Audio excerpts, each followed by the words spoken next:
Oi, eu sou a Tracy. E quando eu tinha 13 anos, a minha mãe engravidou. Eu era filha única, então fiquei muito animada. Mas quando meu pai descobriu, ele ficou louco. Ele começou a jogar as coisas em todos os lugares e a gritar com a minha mãe.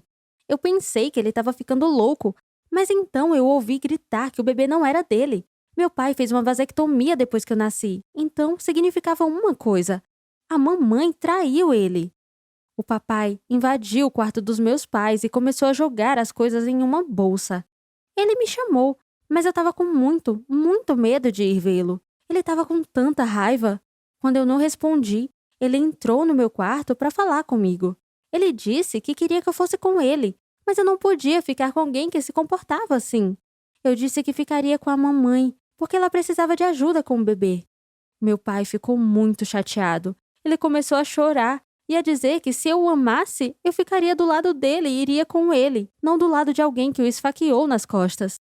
Eu me senti tão desconfortável, quer dizer, eu era só uma criança. Como eu ia fazer essa escolha? Papai ameaçou que se eu não fosse com ele seria isso, ele cortaria o contato comigo. Eu fiquei lá, sentada, balançando a cabeça, chateada demais para falar. Suas últimas palavras para mim foram: "Não acredito que você escolheu ficar com aquela traíra." Eu soluçava tanto de chorar enquanto eu observava ele sair. Eu nunca mais o vi. Fui com a minha mãe em todas as consultas médicas e estava lá para o primeiro exame. Foi quando tivemos um grande choque. Mamãe não estava apenas grávida, ela estava grávida de trigêmeos. Eu não tinha ideia quem era o pai dos bebês. Mamãe se recusava a falar sobre ele. Ela só disse que cometeu um erro e que o cara nem sabia que ela estava grávida. A gravidez dela foi dura. É difícil quando você está grávida de trigêmeos. Quando a mamãe entrou em trabalho de parto, ela foi forçada a fazer uma cesariana de emergência. Ela perdeu tanto sangue que quase morreu. Eu me sentia tão inútil. Tudo o que pude fazer foi sentar na sala de espera, chorando, enquanto os médicos passavam correndo para ajudar minha mãe. Uma das enfermeiras tentou me fazer me sentir melhor, mas nada que ela me dissesse podia me fazer parar de me preocupar. Eu não podia perdê-la. Ela era tudo o que eu tinha. Quando eles finalmente me deixaram visitar, ela parecia tão pálida e cansada. Mas meus 3 irmãozinhos eram lindos. No segundo em que segurei um deles, em meus braços eu estava apaixonada. Mamãe disse: "Prometa-me que se alguma coisa acontecer comigo, você cuidará dos seus irmãos." "Você está sendo boba", eu disse. "Nada vai acontecer com você." Mas eu sabia que era importante para a mamãe, então prometi que estaria sempre lá pelos meus irmãos. Mamãe me deixou escolher os nomes, e eu os chamei de Caleb, Christopher e Conrad. Depois de meus irmãos nascerem, a vida ficou muito difícil. A mamãe sofria de depressão pós-parto, o que dificultava o cuidado dos bebês, então eu fiz tudo por eles. A primeira palavra de Caleb foi "mãe", mas ele disse isso pra mim. Tentei dizer a ele que eu não era a mãe dele, que eu era a irmã, mas ele não parava de me chamar de mãe, e logo todos os meus irmãos me chamavam de mãe também. Mamãe não estava muito feliz com isso, mas eu tenho que dizer que foi bem fofo. Mesmo cuidando dos meus irmãos, eu ainda conseguia muito boas notas. Quando eu tive idade suficiente, me inscrevi em Harvard e fui aceita. Eu estava muito feliz. Mas lembrei que a minha mãe e meus irmãos precisavam de mim. Então decidi ir para a faculdade comunitária. Quando a mamãe descobriu, ela começou a chorar. Ela não queria que eu desistisse dos meus sonhos por causa do erro dela. Então concordei em ir para Harvard. Mas havia um obstáculo maior. Quando os meus irmãos perceberam que eu estava indo, eles não aceitaram muito bem. Caleb me disse que me seguraria para sempre, para que eu não pudesse sair. Então sugeri que todos se mudassem para Massachusetts comigo. Pegamos um apartamento perto do campus, então foi fácil para mim ir às aulas. Foi um começo totalmente novo para todos nós. Mamãe estava feliz e começou a cuidar de nós novamente. Mas um dia fui chamada para fora da sala.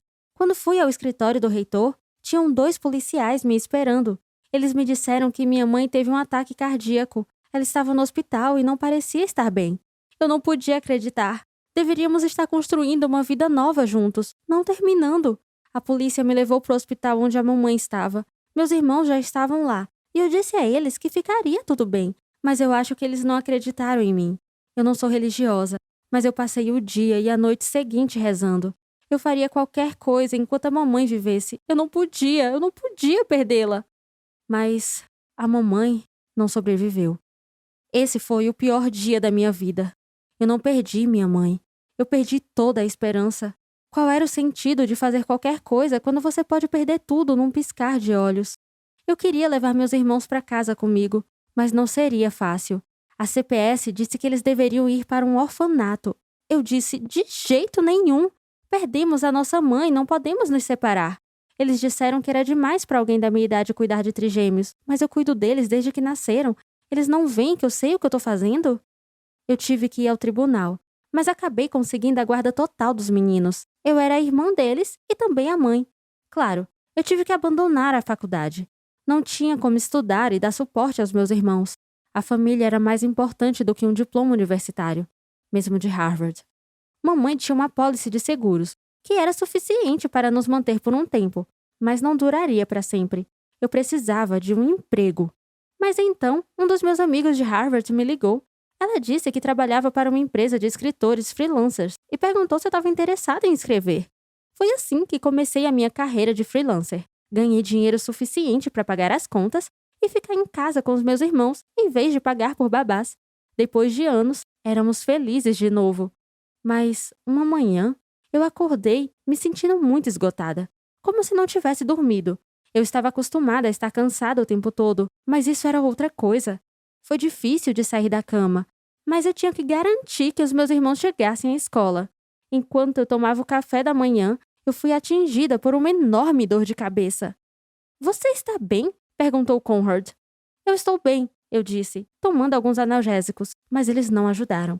De fato, minha dor de cabeça piorou e minha visão ficou embaçada. De repente, eu desmaiei. Minha cabeça parecia estar dividida em duas. Eu estava com tanta dor que eu pensei que eu ia morrer. Tudo ficou preto e eu não pude ver. "Conrad! Christopher! Caleb!" eu gritei. "Eu preciso ir para o hospital." Eu queria ser forte pelos meus irmãos, mas eu estava em agonia. Eu não via nada, então eles me ajudaram a descer das escadas para pegar um táxi. No meio do caminho, eu desabei. Eles não conseguiram me segurar e eu caí pelas últimas escadas. Tive sorte de não quebrar meu pescoço. Eu estava gritando de dor até chegar ao hospital. Meus irmãos estavam em pânico, gritando para o motorista ir mais rápido. Corremos para a sala de emergência e assim que me viram, me levaram a uma sala de exames. O médico me disse que eu tinha algo chamado arterite de células gigantes. É quando as artérias que sustentam o nervo óptico do olho ficam inflamadas, bloqueando o nervo para que ele não obtenha sangue. "Existe uma cura, certo?" eu disse. "Você pode me dar um comprimido, algo assim?" "Sinto muito", disse o médico. "Não tem cura. Você é cega." Eu senti como se meu mundo tivesse quebrado em milhões de pedaços. Eu não podia ser cega. Eu tinha que cuidar dos meus irmãos. Eu implorei ao médico para fazer alguma coisa. Tinha que ter uma cura. Tinha que ter. Mas o médico disse que não tinha nada que ele pudesse fazer. Meus irmãos vieram me visitar. Conrad disse que eles trouxeram flores para que o cheiro me animasse. Mas isso me deixou infeliz. Qual é o sentido de cheirar flores que você não vê? A CPS colocou os trigêmeos em um orfanato, mas eles não conseguiram encontrar uma família para ficar com os três, então eles foram separados. Partiu meu coração pensar neles sozinhos, sem que eu os ajudasse em suas tarefas de casa ou discutisse seus problemas. Mas o que eu ia poder fazer? Eu era cega e inútil. Eu pensei que as coisas não podiam piorar. Eu estava errada. Os médicos fizeram muitos testes comigo quando perdi a visão. Eles me disseram que eu estava tão cansada porque eu tinha leucemia. Se eu não iniciasse o tratamento imediatamente, eu estaria morta em 6 meses. Claro, eu comecei o tratamento, mas foi muito estressante. Tudo o que eu conseguia pensar era em como eu cuidaria dos meus irmãos quando eu estivesse fora do hospital. Como poderíamos pagar nossas contas se eu tinha que pagar pela quimioterapia? Por fim, os médicos disseram que eu poderia ir para casa. Mas o pensamento de estar fora do hospital me encheu de pavor. Tinha que provar novamente à CPS que eu poderia cuidar dos meus irmãos, mas eu não sabia se eu podia. Eu estava incapacitada e lutando para lidar com ser cega. Eu não tinha um emprego. A única razão pela qual eu ainda tinha meu apartamento era a apólice de seguro da minha mãe, mas esse dinheiro estava acabando. Fui para muitas reuniões com a CPS e fingi que estava tudo bem, mas por dentro eu estava desmoronando. A única coisa que me fez seguir em frente foi a promessa que fiz à minha mãe. mas eu não pude deixar de pensar que eles estariam melhor sem mim. Eventualmente, a CPS disse que os meninos poderiam voltar a morar comigo, mas eu estava preocupada que eles tivessem tomado a decisão errada. Eu chorava o tempo todo quando meus irmãos estavam na escola. Eu sentia como se a minha vida tivesse acabado. Eu deveria ter me formado em Harvard, ter um bom emprego e não ser cega, desempregada, lutando para criar 3 meninos. Um dia eu estava sentada na minha cama chorando quando eu ouvi o Caleb me dizer: "O que há de errado?" "Caleb!" Eu suspirei. "Você deveria estar na escola." Caleb me disse que tinha esquecido o dever de casa. Quando voltou, me encontrou assim. Tudo veio à tona. Eu disse a ele que eu sempre quis ser escritora, mas que agora eu era muito inútil. "Você não é inútil", disse Caleb. Ele me disse o quanto me amava e que eu poderia ser escritora, que eu poderia usar um software de ditado. Eu ri e disse a ele para não ser estúpido. Não tínhamos dinheiro para o software que eu precisava. Então, o Caleb disse que faria a digitação para mim. Todos os dias, depois que ele terminava o dever de casa, Caleb se sentava comigo para escrever meu livro. Eu sempre planejei escrever o próximo grande romance americano, mas o Caleb me disse que precisava escrever minha autobiografia. Ele disse que eu era uma inspiração. A última coisa que eu sentia ser era uma inspiração, mas ele estava certo, minha história daria um bom livro. Demorou mais de 1 ano de trabalho duro, mas finalmente escrevi um livro do qual me orgulhei. Enviei para alguns editores, mas todos rejeitaram. Então, eu mesmo publiquei. Não achei que alguém compraria, mas naquele primeiro mês eu vendi 1000 cópias. Tinha um monte de críticas de 5 estrelas. As pessoas realmente adoraram. Então, recebi um e-mail de uma editora. Eles disseram que amaram meu livro e queriam que eu escrevesse outro para eles. Até me ofereceram uma grande oportunidade. Eu sou finalmente uma autora de best-seller. E é por isso que eu quis contar minha história. Se eu posso realizar os meus sonhos depois de tudo que eu passei, você também pode. E você? O que achou da minha história de superação? Se você gostou desse vídeo, curta, compartilhe e comente aqui embaixo para mais histórias.